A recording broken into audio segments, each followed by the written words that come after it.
While the whole world is talking about simu liu and boba, let me take this chance to tell you about my favorite sweet Chinese balls.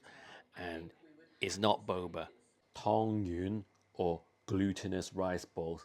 Yeah, while Guaylo go for gluten-free options, we choose glutinous. And yeah, I know this spring home brand isn't exactly the finest, but I'm here in the UK, we have no choice. I could easily eat the whole pack of 10 in one sitting, but I'm only allowing myself 5. Yeah, because I don't buy these often, right? So last time I had them, I went overboard. I was visiting my brother in Cali, and they have better Tong Yun there. In fact, they have better Cantonese everything, better Asian everything. And so I had way too many, and I told after. So my personal preference with Tong Yun is to cook the shit out of them. Yeah, unlike most foods that I like more on the undercooked side, Tong Yun I like really overcooked. I like them 熟到就嚟爆, you know, like when they're about to burst. And in fact, no, I like them best when one or two of them have already burst and the black sesame starts oozing out. Then I know it's really squidgy and it's gonna like stick to the roof of your mouth. You know what I mean? Like good churn fun also sticks to your mouth, right?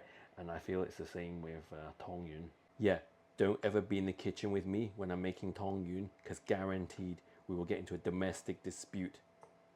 Because they're always like, "得啦,得啦," and I'm like, "未得啊," and they're like, "就嚟爆啦," and I'm like, 我要爆啊. I want it to already 爆, not 就嚟爆.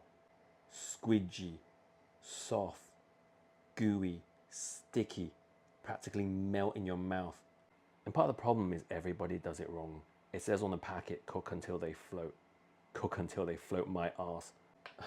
After they float, I give them another 10 minutes at least, motherfucker. When I lived in Vancouver back in the 90s, my apartment was across the road from this restaurant called Choi Hung Chun, Choi Hung Village. And the guy who was the manager there, his brother made the best Tong Yun I've ever had in my life. He had his own Tong Yun business and he made them by hand for the restaurant exclusively. The first time I tried them in there, I was like, wow, 呢啲湯圓好食到暈啊！你喺邊度買啊？ These Tong Yun are so tasty I could faint. Where'd you buy them? And they explained to me that the brother makes them. And he gave me a styrofoam container full of his frozen handmade Tong Yun to take home. And after that, I kept going back there almost every day to buy them. Yeah, I was so hooked on his Tong Yun that I ate them every day for like a year.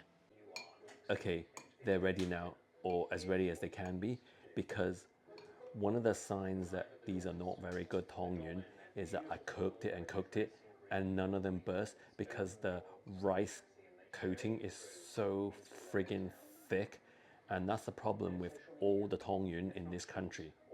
It's not fine enough. Yeah, I could probably cook them for an hour and they would still not burst. And a word of warning, if you ever come to my house to eat my Tong Yun, you will scald your mouth unless you blow on them really vigorously. The Scarlet Pimpernel, Pride and Prejudice, and Caesar and Cleopatra, and for Dorchester. Okay, I think they're cool enough now. Of the hotel of a mass of flowers culminating with a cipher with the initials E and R and a crown above it. Oh, what's it doing? Described as one of the best decorations in London at the time. Actually, 麻麻地，冇咁好食. There's not enough black sesame inside, and they're not that sticky.